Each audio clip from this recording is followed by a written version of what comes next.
All four members of the committee are present. Alderman Vitale is excused.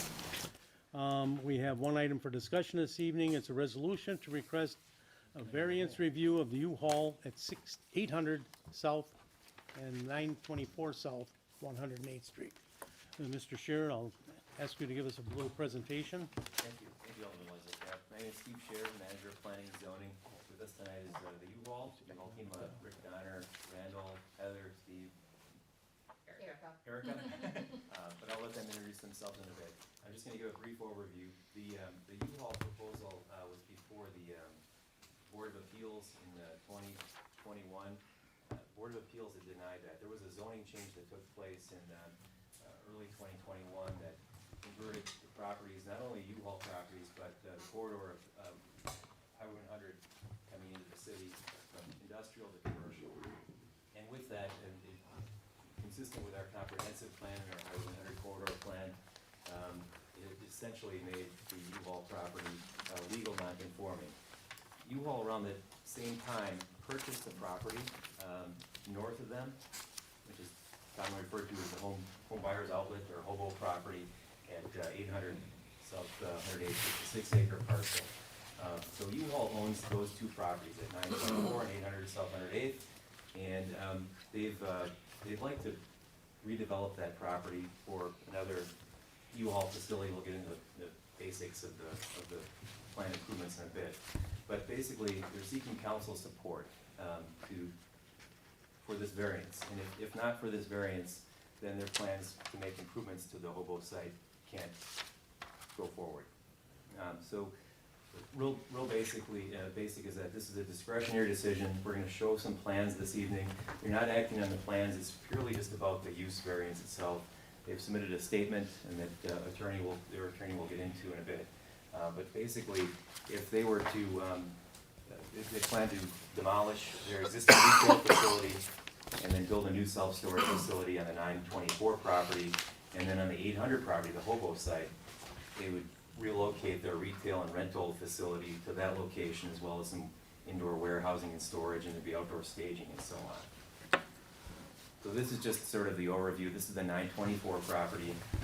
This is the hobo property, 6 acres, about 3.5 acres. And I'll turn it over to you all at this point. Thank you. Great. Good evening. My name is Richard Donner. I'm the attorney for U-Haul, the applicant, and it's a pleasure to be here in front of you all tonight. And I want to thank and acknowledge staff, all the time and effort they've put in working with us to get us here tonight. So, as Steve just mentioned, U-Haul is requesting a use variance to further its development plan to incorporate the property at 800 South 108th Street, it's the hobo property, into its existing operations at 924 South 108th Street.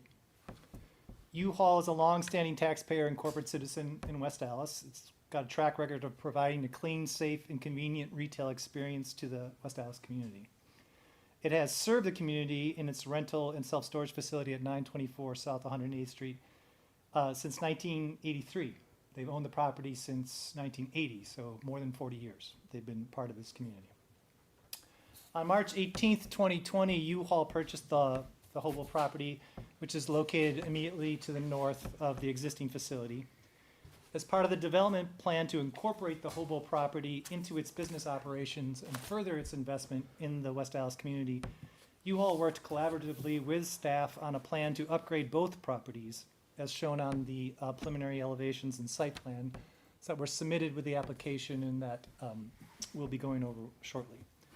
This is Heather Skelton from U-Haul. She's here tonight to walk you through those proposed, it's roughly $7 million of property improvements to both properties and answer any questions you may have about that. U-Haul is not requesting any city monetary incentives to make this additional incentive in the community. As Steve mentioned, currently both properties are located in the C3 commercial district.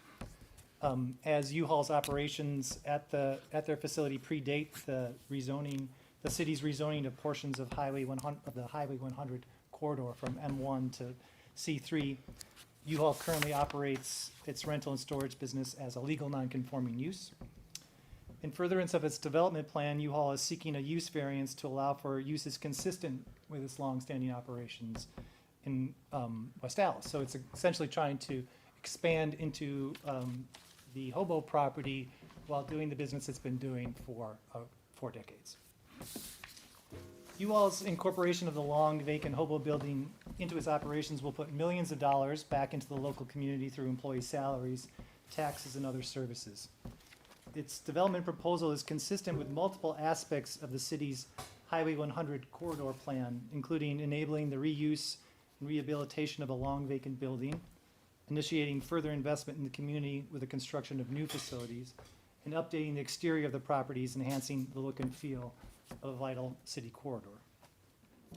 The development will promote compatible reuses of other vacant facilities along the corridor.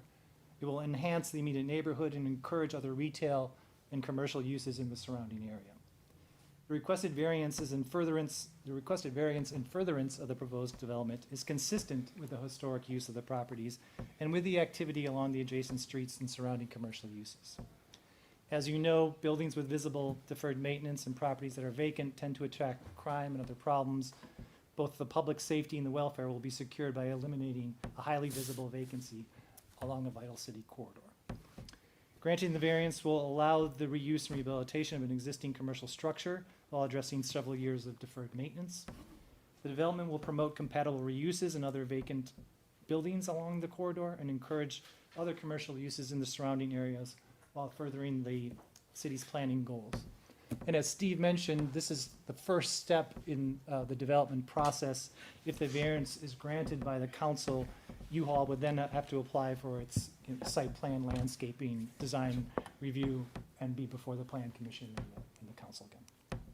I'd like to now turn it over to Heather to discuss specifics of the development plan. Do you have the site plan up there, Steve? It'd be a little bit easier too.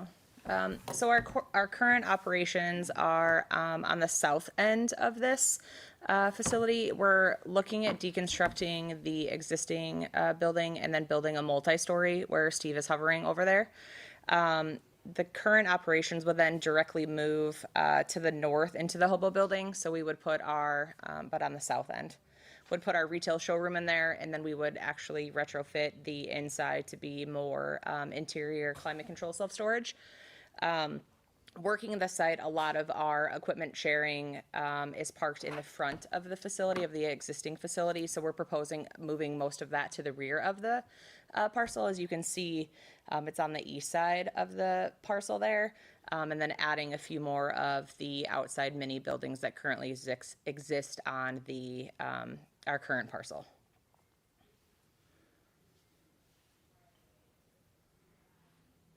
Questions? There, anybody have any questions so far? Not so far. The existing center is pretty outdated. We bought it in 1980. Over the years, we've definitely outgrown it. The building to the north definitely gives us an opportunity to expand our operations as well as serve the community. So we're proposing again to deconstruct the existing building, move the operations to the Hobo building, and then build a multi-story on the southern parcel. The renderings up here currently show some of the retrofit that we would do to the Hobo building. Can you go back maybe one, Steve? There should be, so the lower image is actually where our retail showroom would be. So it would take, on that green canopy would be where we would sell boxes, moving supplies, hitches, all of that, which is currently our operations in the south building. And then obviously we would do a facelift on the entire building itself. And then it just gives a couple different renderings of the east, the south, elevations. We did take into consideration the first proposal that we had didn't have as many windows on the west side, so we did take into some consideration on that and added some more windows onto that parcel. And then the new building, as well as the existing Hobo building, we added some architectural elements to tie both of them in, so it looked like one general parcel.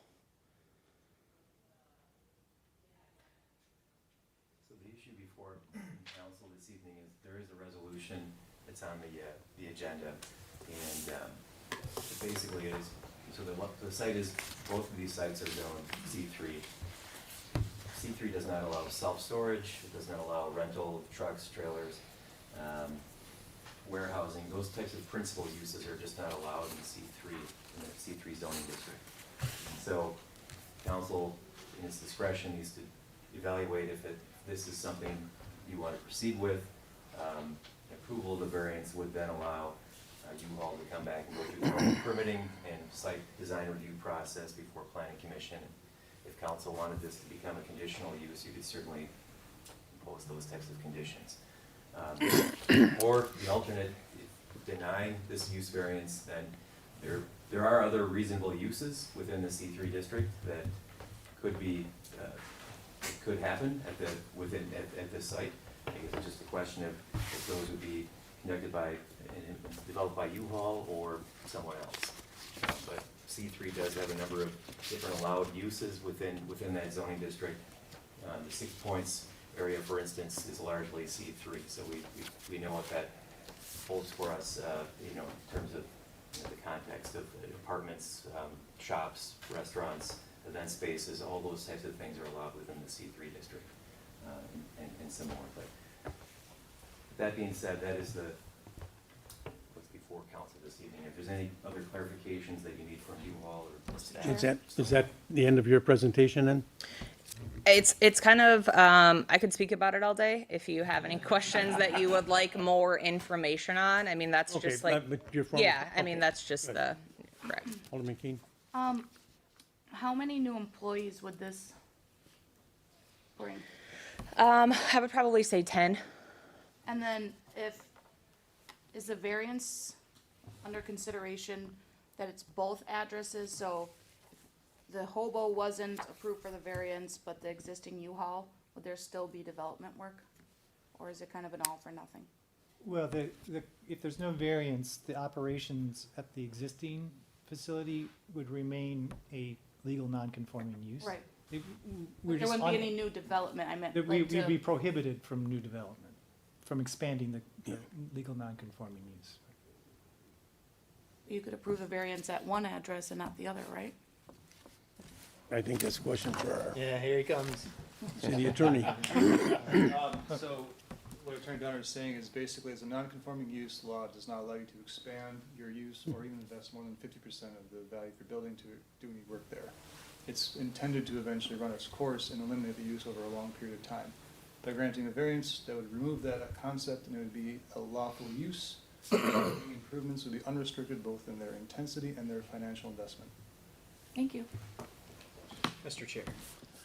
Alderman Haas? Yeah, Alderwoman Ranky and I had an opportunity to meet with the U-Haul folks on site and see all the plans, and I fully support U-Haul's plans. We have to look at what our alternatives are here, and we all saw the vision for Highway 100, the plan that we had paid for a couple years ago, which foresaw, as Steve had just mentioned, more of an entertainment district, more apartments in the area, more offices in the area. That's all great. That would be wonderful, but we have to be realistic here. Who owns the property and what's going to happen at the property? I'm afraid that our alternatives, that is more of a pie in the sky type of idea, and that getting that type of development in is going to take a whole lot of city effort, city money, taxpayer money, more TIF money, and I would like to. I really value that U-Haul is doing this without any taxpayer support. They're doing this all on their own, they're going to be turning a desolate area into something of activity and vibrancy, and it's going to look nice, and that's the important thing also. Mr. Chair, Alderwoman Grisham? as Alderman Haas said, he met with U-Haul. Dana, Alderwoman Keene, and I met with U-Haul from the start of it, as it was our district. And I'm not a supporter of this facility.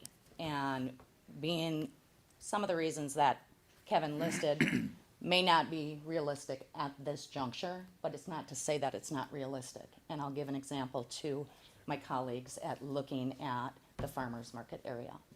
That did lay vacant for some time. Keeping in mind U-Haul owns this building, but coming on board when we initially met, and I think there was 3 attorneys, you know, since the beginning of this, the moratorium was put in place. And there was kind of a resistant type of attitude by U-Haul that, okay, if you don't let us do it, we've got deep pockets, we're just gonna sit on it. You know, and I said that really wasn't a, you know, a nice approach. However, I think that if we spent the money on the Highway 100 corridor vision, this is the gateway into our city. And I do agree that it needs to be cleaned up. But I don't believe that it's gonna add a lot of vibrancy to have self-storage. You know, and also, looking at, I don't know what the numbers are as far as putting, you know, it's on the tax roll right now, but how much more significant taxes is that gonna bring? And, you know, are we bringing in people to the city to say, okay, we wanna store our stuff? We want people to live in our city, to play in our city, you know, to invest in our city. So that's my 5 cents. Can I just, can I? Yeah. let me- Sure. So, I'm very familiar with the plan, and a couple of things.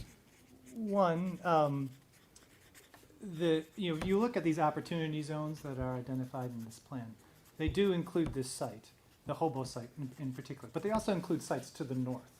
And if you, actually to the north of the Hobo site in this beautiful little brewery, restaurant, you know, complex, there's actually Flex Industrial.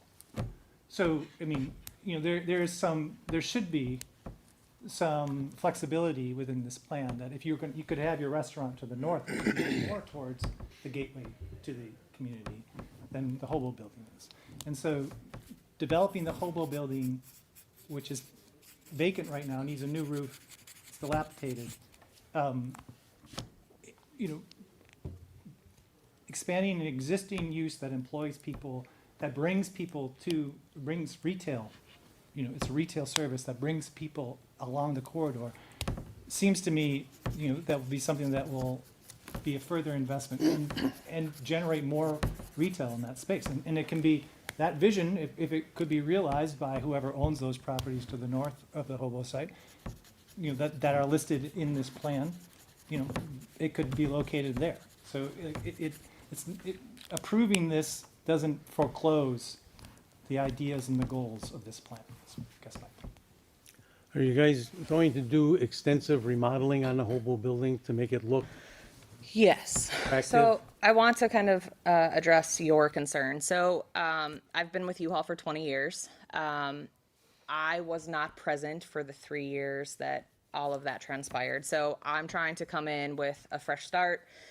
We can sit here and hash out the past, but we're not really going to get anywhere. So I apologize if we came in and said, like, we have deep pockets, we're going to let it sit. Have we done that in the past? Absolutely. It's not really my intent. I have 2 kids to put through college, and so it's kind of to my benefit, right, to get this operational to serve the community, you know, and create some longevity for my career. To answer your question, it's probably without the purchase price, it's probably going to cost us about $7 million to retrofit both buildings. You know, and we're a destination city for those people in your community to come and live here and to play.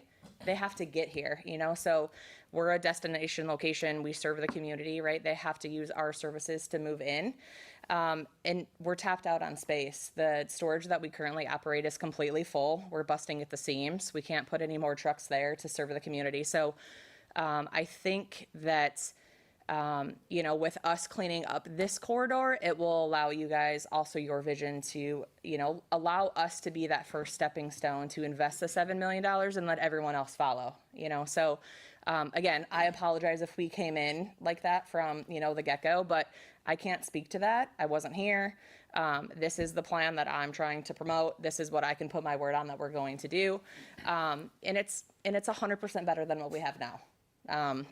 You know, so again, you know, we have the same goals, we're just going to achieve them differently. But again, use us as a stepping stone to start to the cleanup, you know, and $7 million plus the purchase price is quite an investment into the community. So Oh, go ahead. go ahead. I think we bought it for 3.7, so add another 7 million on to retrofit the existing, deconstruction, the buildup, and the retrofit of the hobo. I'm gonna say probably 10 turnkey.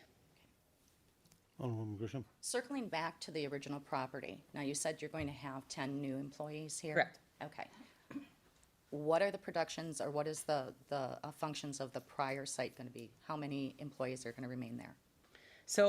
So adding on the multi-story and expanding the operations with the current staff on site is just too much. I think they probably have 10 to 12 now, so that would add an additional 10, so 20 to 25. And we would run the operation as one parcel, one whole. Okay. Does So that you'll answer your keep- question? You'll keep Correct. all of the staff that's Correct. currently Yep. at the current Yep. location? Okay, thank you. You're welcome. Alderman Weigel? You say deconstruct, so you're tearing down the hobo building and building a new building? We don't like to use the word Well, I understand. demo, Are you gonna so recycle- we're going to deconstruct the existing building. We're going to demolish Oh, the the building U-Haul that, building, yeah. correct. So you're gonna remodel the hobo building. Remodel the whole building, tear down that one and build new, correct. So your total investment's gonna be $10 million, I don't, and you're gonna have about 20 employees. yeah, I don't know what we have into the existing site life to date. I don't know what we purchased it off of hand, so I don't know what we have into the existing site. With the purchase price and the new developments now would be 10 million, give or take. And I'm just gonna piggyback on Alderperson Gresham's point about what we did with doing in the farmer's market area and what the council and the CDA did with where Reunion is now. That was, somebody wanted to tear that building down and put in a Jiffy Lube or a car wash or something, and now there's a restaurant there. And as far as the gateway, it's my understanding that when developers wanna come into a city and then make a major investment, it's easier for them to have a larger property to work with. And you're right, nothing against dogs, but the doggy daycare and what's in there, Northern Tool? Northern Tool, and there's some other truck use. Right. That's not, those are kind of, to me, necessary businesses, but they're kind of low value in the scheme of things, especially on our gateway. And although the doggy daycare, plus to the paint trail there, that's not really, when you're coming in from the north, driving down Highway 100 from Tosa down the hill, you don't even don't see see Northern it. Tool. Right. You do see hobo. You do see U-Haul. So those really are the gateway to me. And if we're talking about future development to those other properties in the north outside of this, I think, again, nothing against your use, but if we wanted to, if we thought someone might say, put a hotel there, okay? That would really bring people to the neighborhood, you know, really bring travelers, that I think having the U-Haul next door, I mean, not that you have to leave, But that's what's in, it doesn't say that you're gonna get rid of U-Haul in here. no, we're not getting rid of U-Haul. I know, so We wanna you're, expand but you're U-Haul.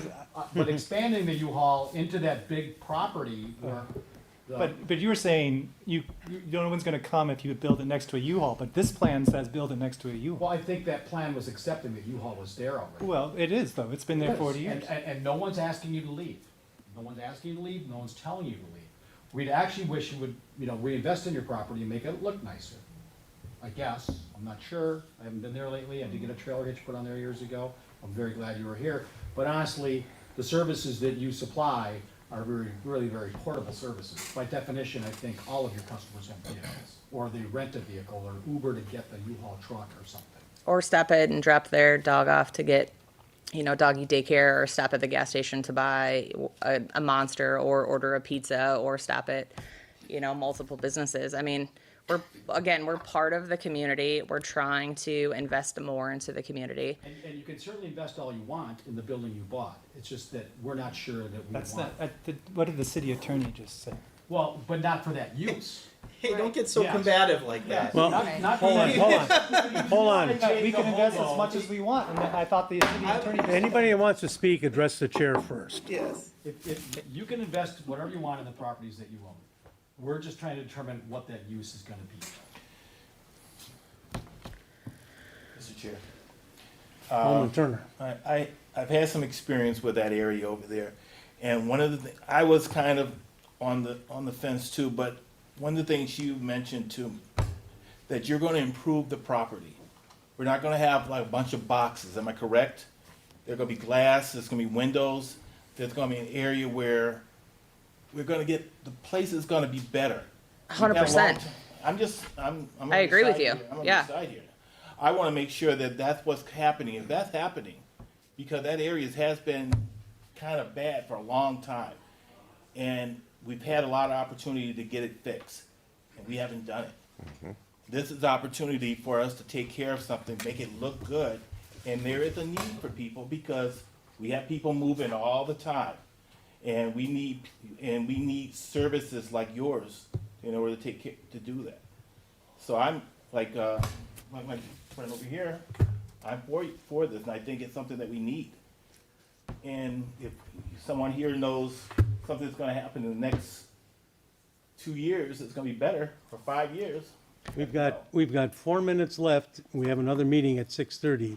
So I'm going to ask that does anybody have any questions regarding this? I don't want to hear statements. I want to hear if you have questions for the applicants. Mr. Chair, Alderman Vitale.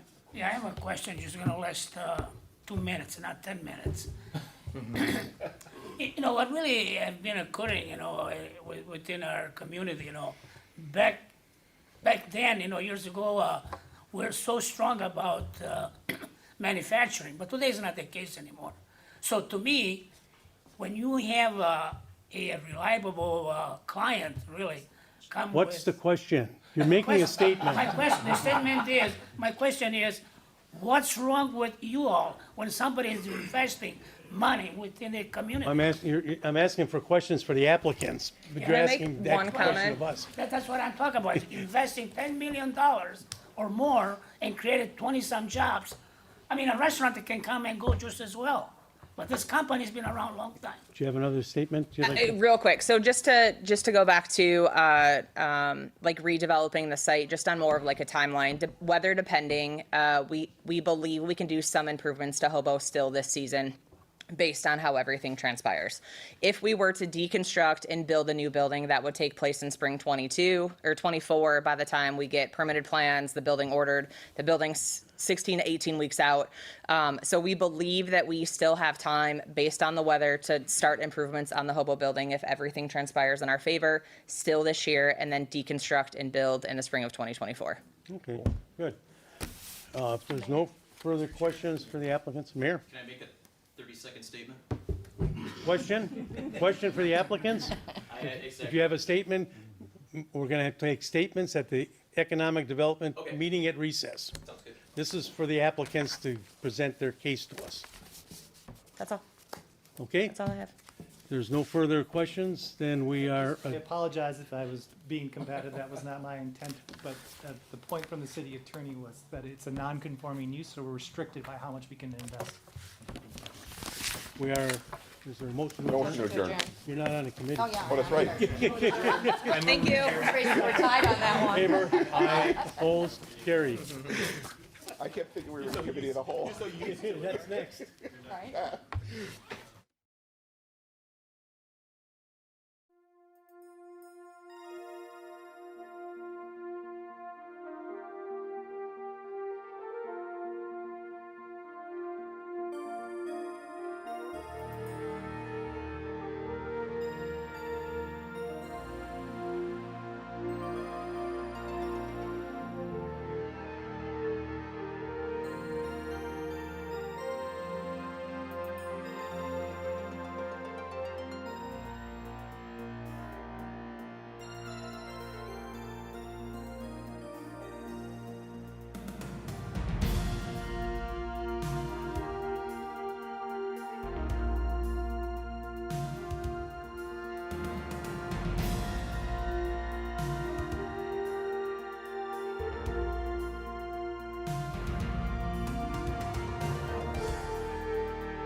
in favor? Aye. Opposed? Carried. Item D, we have two items for discussion.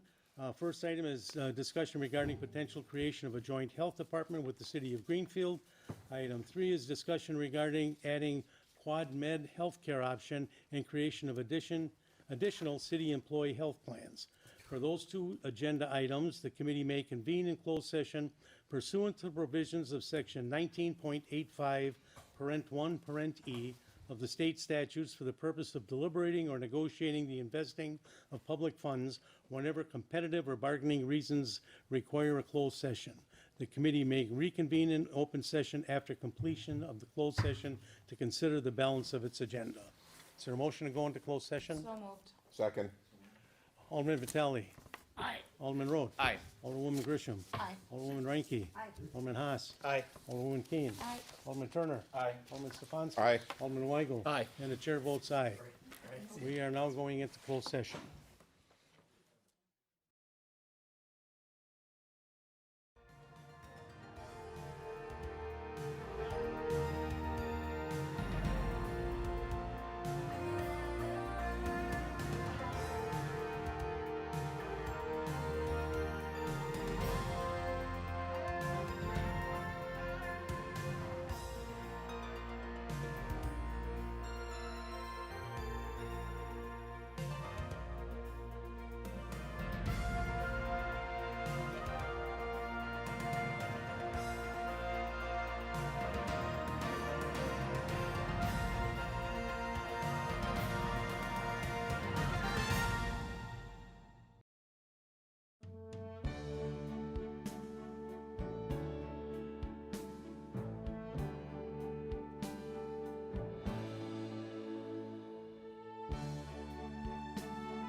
needs an air horn. Just needs a buzzer. Oh, We're on. Hey, we're on, Rebecca. Back, Rebecca. Okay. All right, well, I can start. So we're here with mostly good news. We want to talk about the health of our healthcare plan. And it's going well, and it has been going well for about 3 years. And if you recall, 3 years ago, we had a 0% increase. A lot of that was because of COVID. Then it was a 7% increase on premiums with no change out-of-pocket expenses. That 7% that we did 2 years ago was well below what medical inflation was at the time. 0% last year, and now, based on our experience to date, we're looking at a 0 to 3% for next year. And so, now is the time for us to look at other options, because the likelihood of that continuing, there's a strong likelihood that we won't be able to continue with no changes to out-of-pocket expenses and premiums.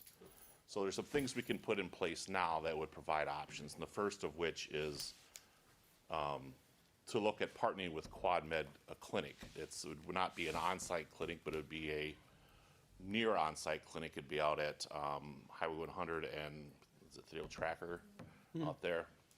So we'd partner with them, and the way that would work is that it wouldn't be something that somebody would enroll into. It would be no change to their health care coverage or anything like that. It would just be an option that they could go to. And so we went and toured the facilities out there, pretty impressed with modernization. They said that they only book at 80%, so it's low wait times. They offer mental health, where there's long waits to get in. There's another option for employees. And there's also options down the road to maybe look at vision and dental and other opportunities to partner with them. The way this would work is that an employee could go there and it would be no out-of-pocket expenses. So if we start to see the need to increase out-of-pocket expenses, co-pays, deductibles, co-insurance, those types of things, there's this option for employees to go where they wouldn't pay that. We would pay a flat amount per employee per month.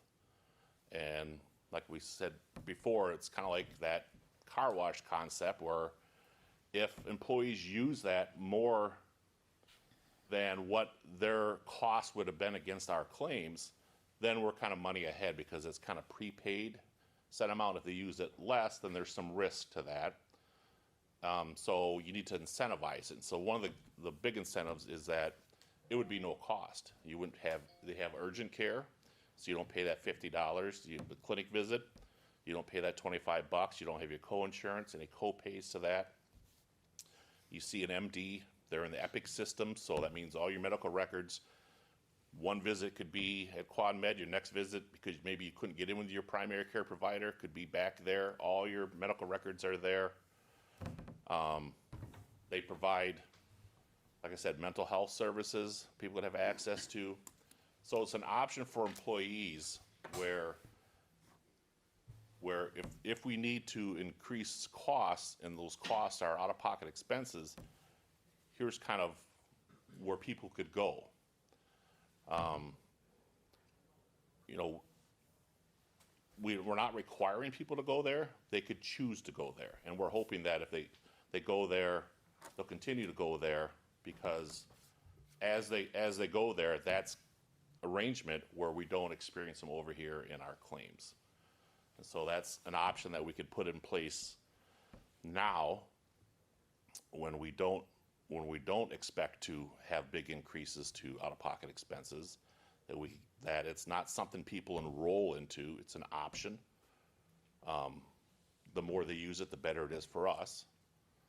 And then we would enter into likely a multi-year contract, like a 3-year contract for that, and then reevaluate expanding that. We have opportunities to expand it to, like I said, to dental, to vision, maybe some work comp provider.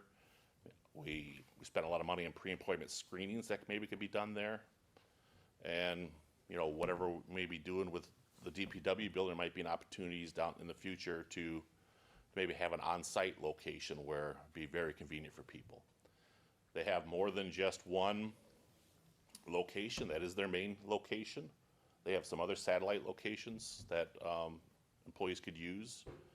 They project that within a 3-year time period where they've done this elsewhere, that they see about 60% of employees using them, 30% spouses, 10% dependents. We know we're not gonna see that the first year. It'll probably take multiple years as word of mouth. People have good experiences, they return, and they see the advantage of going there as we need to increase other expenses, so be incentivized to go there to not have to experience those cost increases. So, you know, there is some risk, and the risk really is, are we gonna use it enough to offset the claims we would have experienced going to their other doctor? But that's where we're saying, maybe there's opportunities there that we can mitigate those risks. Okay, so it's just this, you're just looking to explore it right now. Right. One of the other things that you mentioned a few times, the mental health.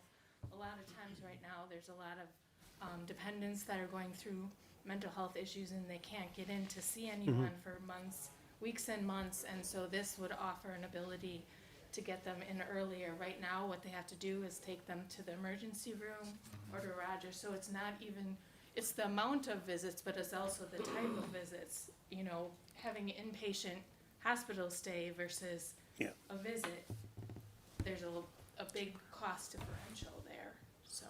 Okay. Good. Mr. President, Alderman Weigel. question I have is, if an employee opts to go into this and then doesn't like it, would there be a window where they can come back, or no? They never leave their plan. They never leave their It's just plan. another place to They're go. just getting their services there. Yeah. It's like an urgent care. Okay, clinic. okay, I get it. Yeah, so they, again, this is just gonna be a transparent thing. Yeah. Right. They just choose to go there Right. instead. Oh, that's, okay, Right. that's even better then. Yeah, it's not something you enroll in. It's not something that you choose per visit. Okay, if there's no further questions, we'll go on to the other item. Rebecca, The health Health Department? Yeah.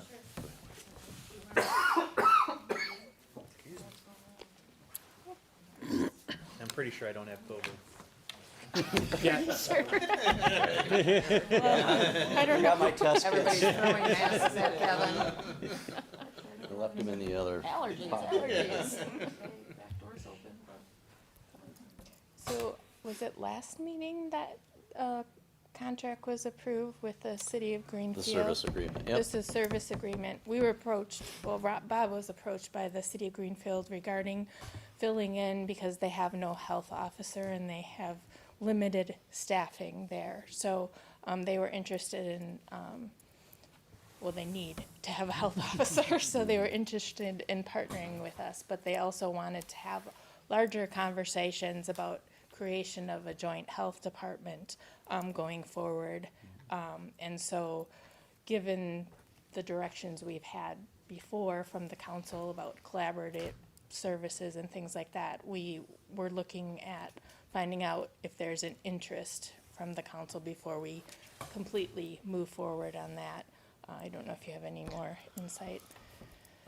No, I would just say that their mayor and just leadership is supportive of it.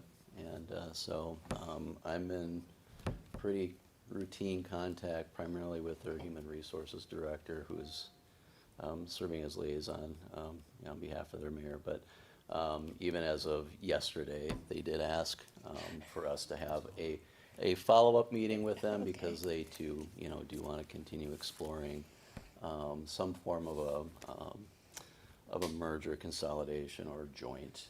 So I think we've got mutually, President. respective interests here.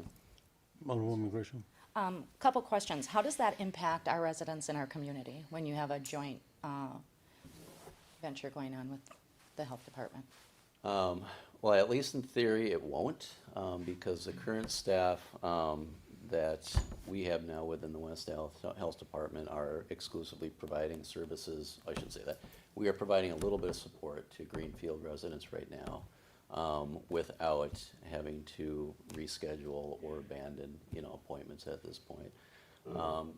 There is a semblance of a staff in Greenfield still, and they do want to maintain a physical presence, in their building, and so I think they're in a position to recruit and hire to build up their own local capacity to, give assurance that they can, effectively respond to Greenfield resident needs without necessarily having to have a major impact on our department. Okay, and as far as impact to current staff, does that just increase their caseload, or would you look to hire additional?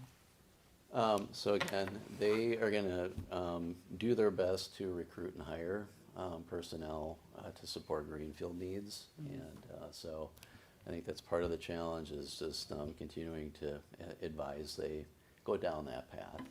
They have finances to do that. So there is an expectation that they would continue to do that. Okay, thank you. Yeah, I would, just from my point of view, I think if we can consolidate with any community, with any departments, I think it's absolutely worth exploring. I think that's something should be a goal of all communities, to try to consolidate services to save money for the taxpayers jointly. And I think, you can eliminate. That was what I was gonna say too, that another impact on the taxpayers. I mean, the idea is that the structure, like the health commissioner and administrative staff, you wouldn't need as many, hopefully, Right. if you're working together. So eventually then the cost should be maintained and mitigated, not such Yeah, it large should lower it for both of increases. us. Yes. Both communities. And Mr. President. Mr. Chair, Alderman Haas. Yeah, and I certainly agree with what you just said, Tom, 100%. I think we all had head bobbing there, head nods the right way. Yeah, Bob, your department's already been providing services for other communities, and I don't think that most of the elder people know about that. Already providing services for Greendale and Hales Corners and Wick for Cudahy. Tell us about that. And please. Greenfield And as West well. Milwaukee. And West Milwaukee. And So- entire health service So, for and the we village of West are, Milwaukee. and then it's been, a long-standing relationship with the village of West Milwaukee that we serve as their health department. Service agreement that you folks have been signing off on for years. So that's comprehensive. But then, yeah, we do provide environmental support to the village of Greendale and have been for years. And then with our WIC program, just because of the size of it, we cover West Dallas, West Milwaukee. We have a satellite clinic in Cudahy as well as in Greenfield already at this point. So, we have a presence, a pretty large footprint as it is. And so really, I think this is, just an opportunity for us to, continue to More from it. And we're assimilate, yeah. integrate with other jurisdictions. And we're looking at creating something that other people could join, and talk to the current people that we are providing services to. Good, sounds good, keep exploring. For sure. Anything else to come before the committee? I raise just Oh, a simple sure. question. So bike consolidations would be advantage in the future, so between Greenfield and West Dallas, instead of having two buildings, have one building? I mean, it's something to be thoughtful in the future. just as many people working. Part of the I exploration. mean, I'm part of the I guess, exploration. I'll just say that their mayor does wanna maintain a physical Yeah, presence that makes in sense. Greenfield. Yeah, I would think any community would want at least some hours in their community, Yes. to provide convenience for their residents, so. Just a simple Motion to adjourn. All in favor? Aye. Opposed? We are adjourned.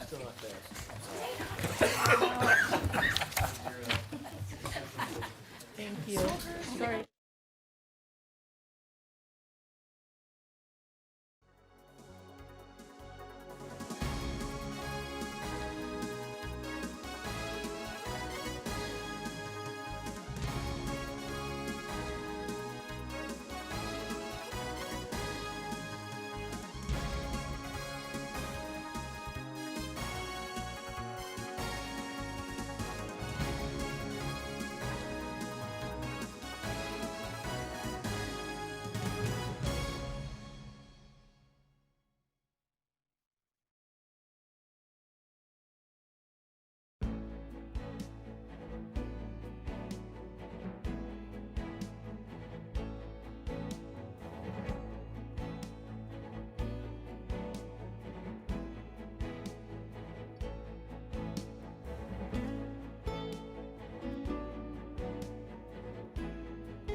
Stefanski. Here. Turner. Here. Vitale. Here. 10 present.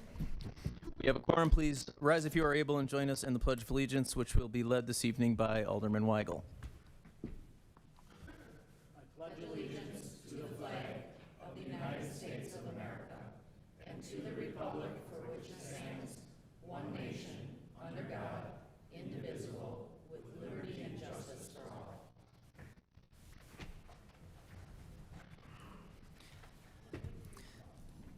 Thank you. Before we go into public hearings, I just want to remind everybody in the audience to silence or put your cell phones on vibrate, please. Item D, we have one public hearing this evening. Alderman Weigel. I'm sorry, Mayor Devine, I'd like to make a motion that we reschedule this public hearing to a later date. We want to modify the way in which the affected residents are notified in this process. It's my understanding that many of them really didn't know about the public hearing until possibly even as late as 12 hours ago. So, and as much as we want to hear from the residents. I'd also like to say that if anybody is here, we did receive some emails on it. I think most people saw it. I did speak to the applicant about it, and he concurs. I spoke to the council president about it earlier today and the city clerk about rescheduling this.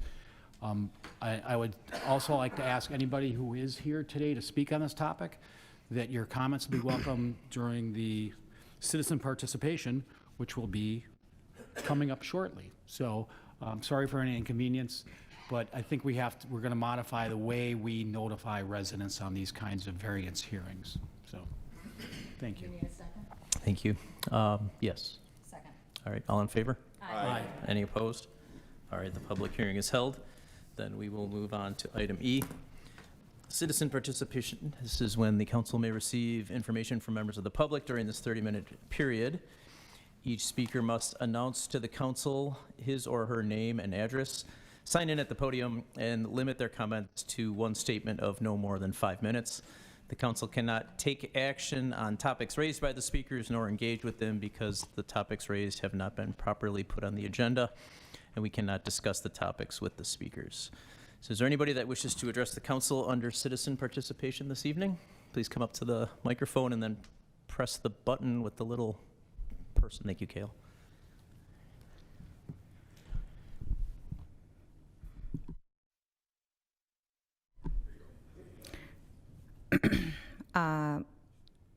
I'm Amanda Gonzalez of 934 South 90th Street.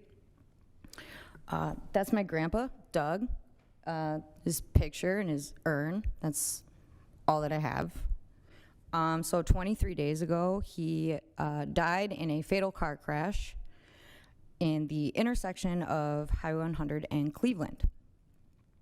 I was advised by the mayor to go bring my concerns to the Police and Fire Commission. I did attempt to register to make public comment at their meeting, and I was greeted by a response from a city attorney saying they will not allow me to come to make a public complaint. After some back and forth and trying to reiterate the fact that I am making a public comment, not a complaint. I don't know where they would have gotten the idea that I was making a complaint. He advised me that maybe I was best coming to the Common Council, so here I am. I have spoke to the mayor. I've spoke to Alderman Haas. I attempted to go to the Police and Fire Commission. Just after some very short research, you can already see dating back to January 2020, there is a Highway 100 corridor ongoing development plan rough draft where this intersection is circled and labeled problematic. I do remember in the summer of 2022, Douglas Mickelson was going to be going back home from a meeting, and around the time that I heard there was a fatal crash right there, and I was terrified. I thought maybe it was him, and I didn't know who it was. There was no news press. I had to call him repeatedly until I got him on the phone. It wasn't him. However, it was extremely unfortunate and very, very sad for the family that lost their 4-year-old little boy. There are several fatalities in that intersection there between National and Cleveland on the Highway 100 stretch. I did bring to you guys both Mayor Devine and Alderman Haas several ideas, solutions, thoughts that I had about it. I got no real response other than, you know, they were maybe thinking about some off-ramp type things, but, you know, it would cut into business revenue property. I don't know what's more important. Is it business revenue or is it human lives? He was an amazing person. He's the reason I'm standing before you today and I'm still alive. He saved my life and he saved several other people's lives in this community. He spent every single waking moment of his life volunteering to save lives in this community from alcoholism, from all of the countless alcohol establishments in this community. When searching for footage of the crash, I immediately sought to Mayor Devine about maybe there's potentially flock camera footage. There's not. Flock camera is essentially a very expensive resource for only the police department to catch stolen cars. That's it. There's no DOT camera there. I did inquire if maybe the city could do something and get a camera there. And, you know, it would just take a really long time, was the response I got. But, you know, that was in 2020 that you guys labeled it a problematic intersection. There still has not been anything done there. Not a speed bump, not a speed limit reduction, not a roundabout, not a nothing. It's been almost 4 years. How many more lives need to end right there is my question. I did find footage on my own. It was extremely alarming and very conflicting from the police report. Very, very concerning. I don't know how police and first responders were able to alert and report to the media that he had a heart attack. There was no heart attack. He was going 21 miles an hour in broad daylight, hit on his passenger side from a northbound vehicle. It's weird. Sorry, your 5 minutes is coming to an end, so I'm going to ask if you can conclude Yeah, cool, if I could. conclude your Yeah. comments. Thanks.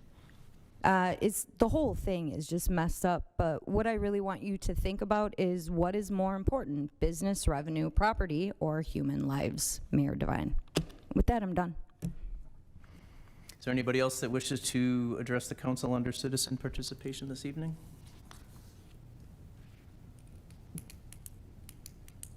Okay, seeing none, we will close citizen participation, and we will move on to item F. Our standing committees will be meeting during recess.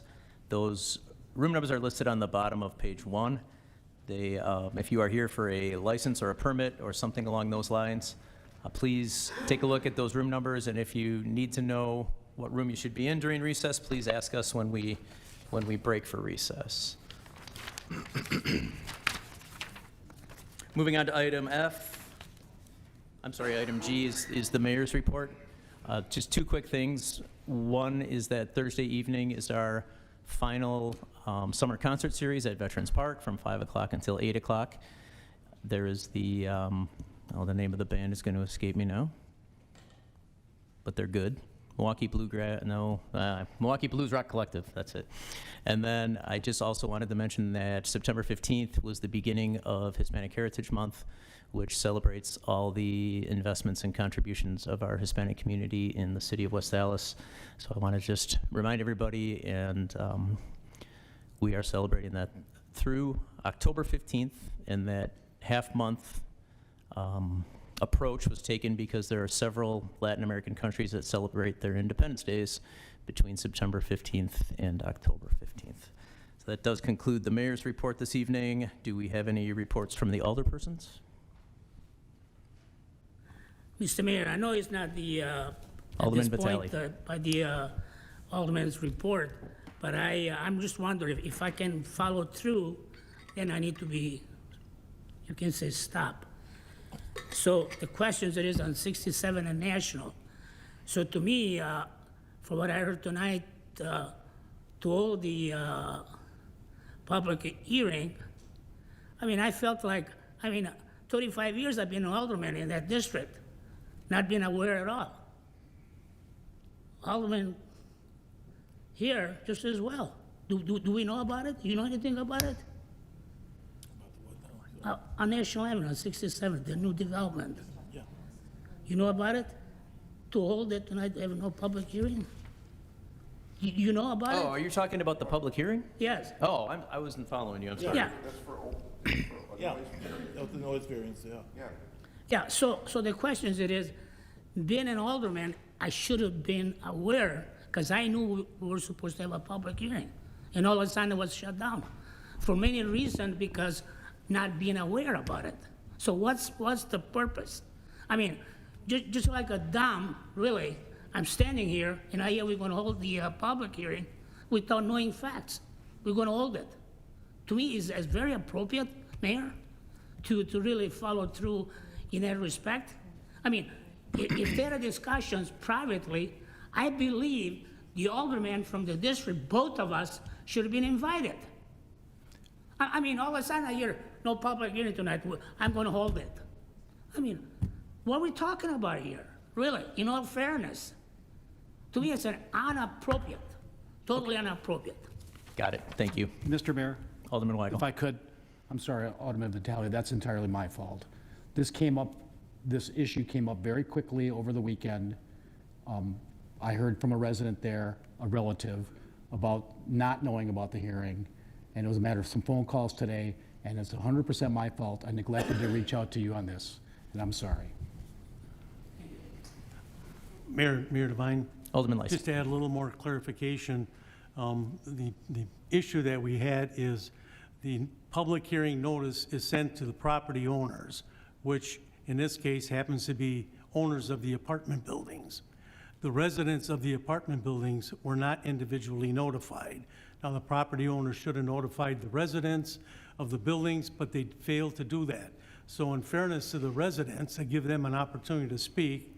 Alderman Weigel called and asked, should we delay the public hearing? And I thought it was a good idea because I think you people would like to have the residents notified if there's going to be a public hearing. In this case, they were not. So it was, our procedures and the way we do things in notifying that have to be looked at and improved. So the question it is, still, the bottom line is, the older person from that district, and I understand Alderman Weigel, I apologize for that. I mean, I should have been notified, is that correct? Right. I agree, and I think we all agree, and it was an oversight, and there was an apology. Okay, thank you. Thank you. Any other alderpersons' reports? Mayor Devine, Alderman Lysick. I move for approval of the minutes of September 5th, 2023. Second. There's a motion with a second. Are there any corrections or adjustments to the minutes? Seeing none, all in favor? Aye. Opposed? Minutes are approved. We have no standing committee reports. Mayor Devine, Alderman Lysick. item K on the agenda is the consent agenda. Is there any item that any of the older people would like acted on separately? If not, I will move for approval of the consent agenda as presented on your agenda. Sure move it. Second. We have a motion, we have a second. If there's no other discussion, I will ask the clerk to call the roll. Alderperson Weigel. Aye. Grisham. Aye. Haas. Aye. Keen. Aye. Lysick. Aye. Reinke. Aye. Grote. Aye. Stefanski. Aye. Turner. Aye. Vitale. Aye. 10 in favor, 0 opposed. Motion carries. Mayor Devine, Alderman I Lysick. move that we stand in recess until conclusion of the committee meetings. Second. We have a motion and a second. All in favor? Aye. Opposed? We are in recess.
start with item number 18, 2023-0519, new operator's license bartender Class D operator application for James Ewald. This is Mr. Ewald's second appearance. Is Mr. Ewald here? Motion to deny. Second. Okay, there was a motion and a second. Is there any discussion? All in favor? Aye. Motion carries.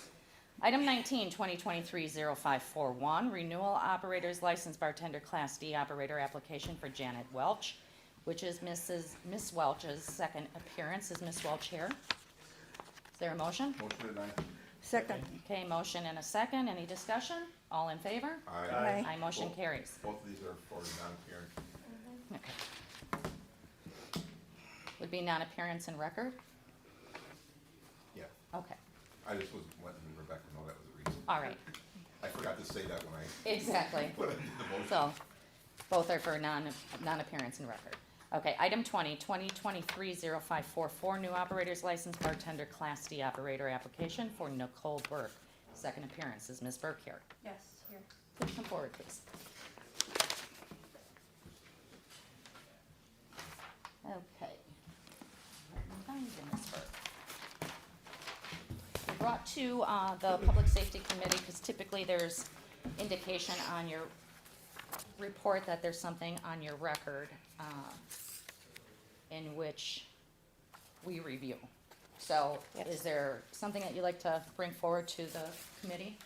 Yes, I was convicted of a DUI first offense with a minor in the vehicle. This incident happened on December 3rd of 2022. My court case got drawn out a little bit because of scheduling conflicts that the judge determined. So, well, I ended up not getting my conviction until August 25th. So nearly 9 months later. I, over the summer, had been honest with my full-time employer and about my court case and, you know, seeking support, thinking I was doing the right thing. And then they fired me the same day. So I've been friends with the owner of Brass Monkey for probably 3 or 4 years now, and I've been a patron there to have dinner. Fish fries are really good. And he was looking for some help. I have plenty of experience. I'm 35, started serving tables and bartending when I was 18, and kind of hopped right into it. And it was a godsend because, you know, I thought I was doing the honorable thing by being honest with my employer. Lost my job, which led me to find any kind of work. I did not collect any unemployment. And then I kind of picked it right back up for serving. So that all said, I was not able to make that first appearance because with the conviction, it's Wisconsin state statute that you have to do a conditional 5 days minimum at the House of Correction. And I was going in, I believe, the next day or the next day after that, and trying to get several things in line so that I could be successful even dealing with my consequence, which was the judge had allowed me to have Huber. In order for that to logistically happen, I had to get the Intoxilock in my car, which I do have.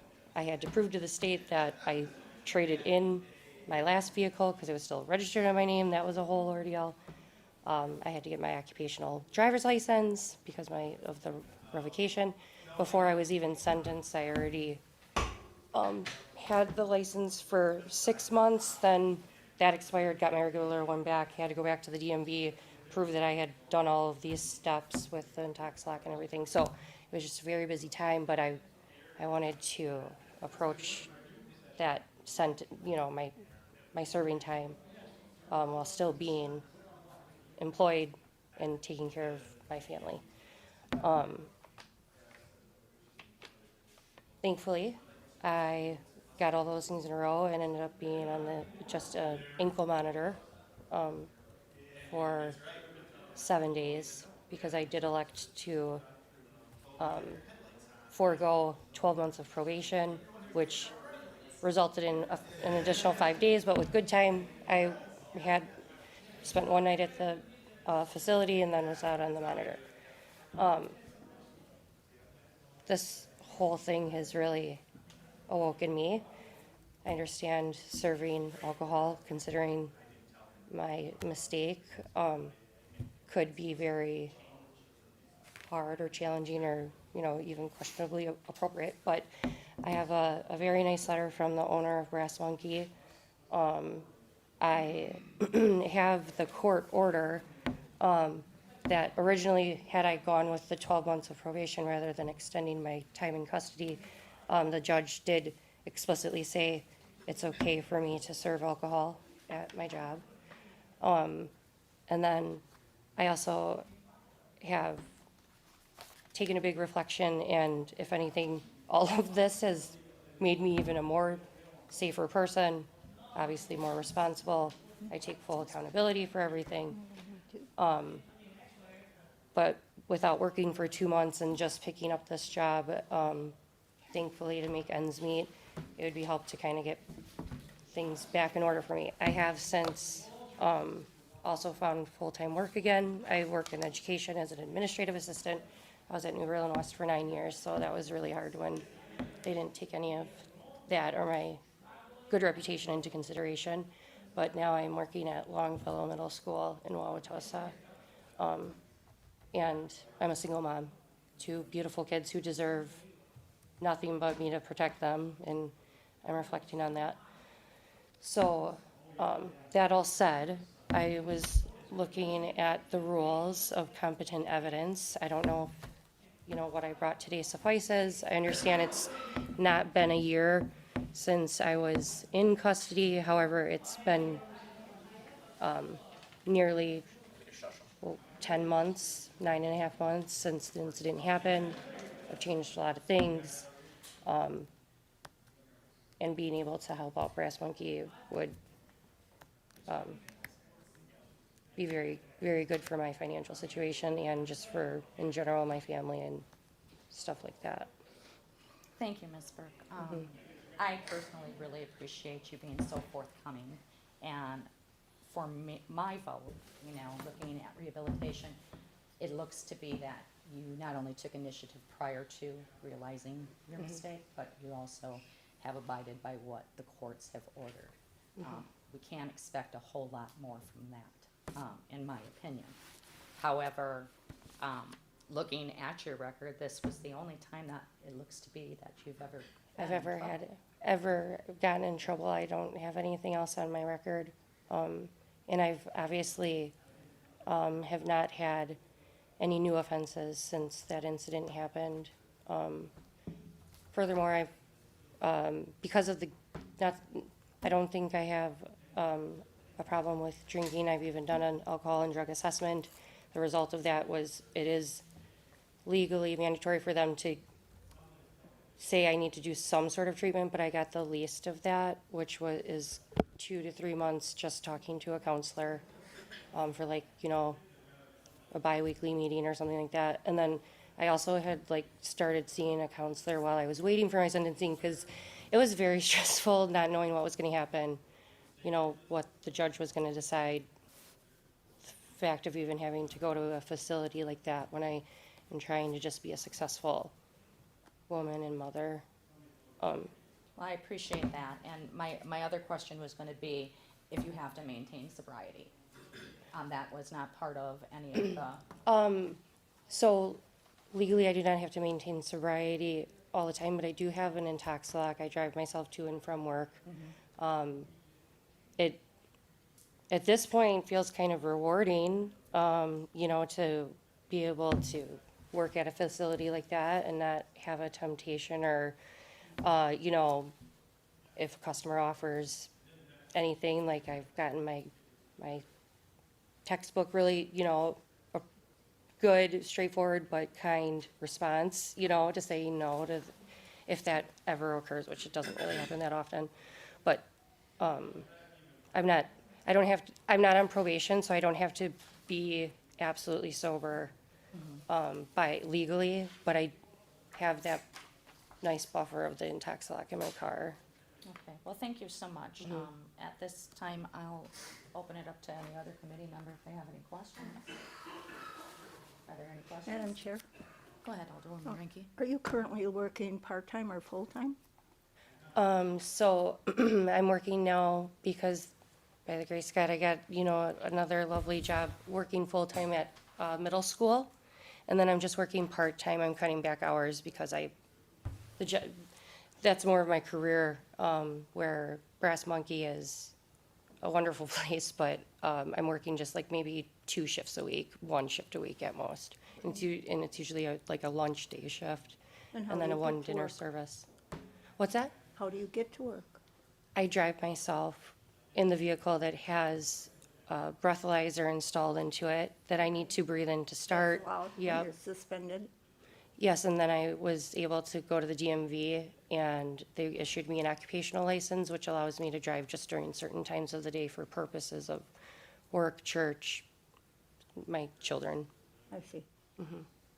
I move for approval. Second. All right, there's been a motion and a second. Any further discussion? All in favor? Aye. Aye. Chair votes aye. Motion carries. Thank you. Good luck. Thank you. Please come see us anytime at Brass Monkey too. Frank's a good guy too. Yeah, have a good night. I can leave now, right? Is that okay? Thank you. Item 21, 2023-0580, new operator's license bartender Class D operator application for Christina Poe. This is Ms. Poe's first appearance. Is Ms. Poe here? Please come forward. Oh, Ms. Poe, Ms. Burke kind of led the way for you. Which made me even more nervous because Did it? I'm not even nowhere near that prepared. This came very quickly, a lot quicker than I expected it to, so. Okay, well, we kind of gave the overview of when you're called into Yeah. committee and to answer to something that might be on your record. So would you like to share with the committee? Yes, so, I had a conviction and I had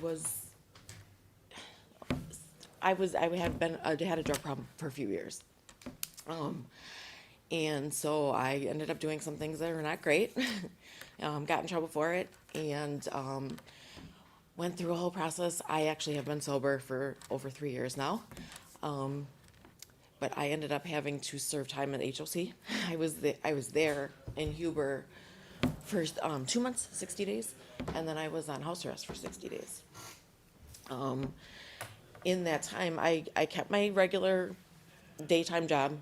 I've been with them for 5 years, so I maintained that job. Luckily, they didn't, feel the need to let me go.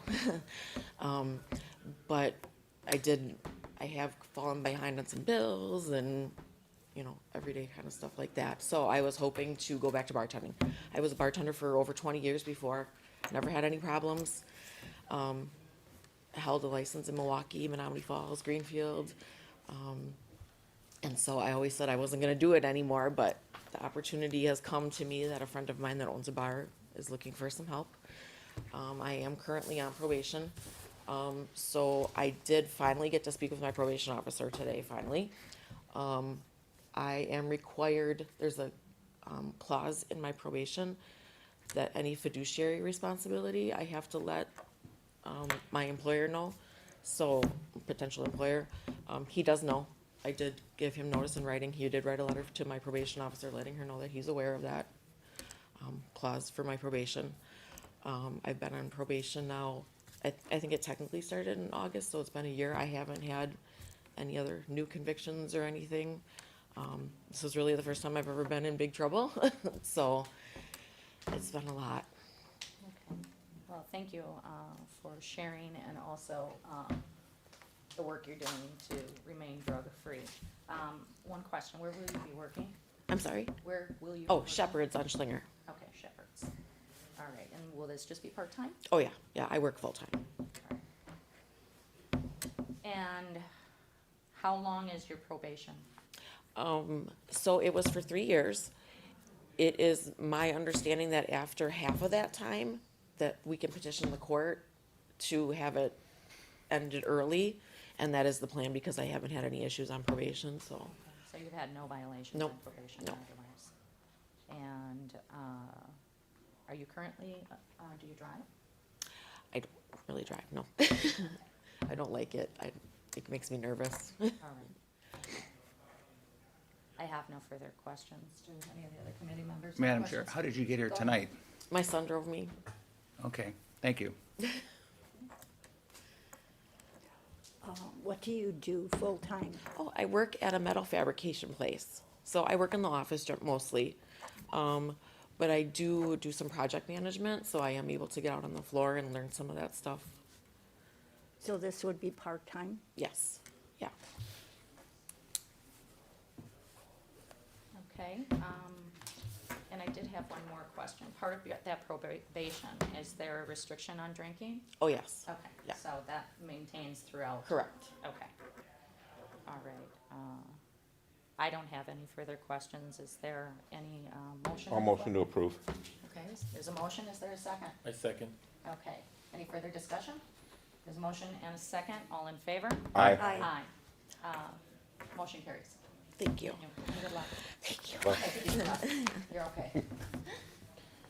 All right, and item 22 is 2023-0574, new application for noise variance permit for Oak Brewing Company. This was a motion to hold, so, do we have a motion? Motion to hold. Okay, is there a Second. second? Okay, motion and a second. Any discussion? All in favor? Aye. Chair votes aye. Motion adjourned. Okay, is there a second? Second. Aye. We are adjourned. Very good. Thank you, Chair. Thank you. All right.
Good evening. We will call the Common Council back to order, and I will ask our clerk to call the roll.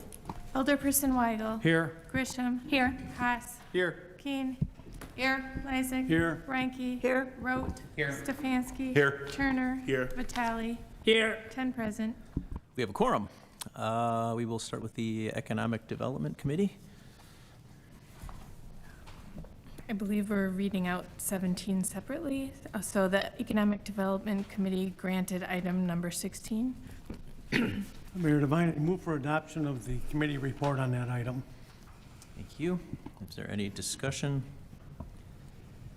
Hearing none, I'll ask the clerk to call the roll.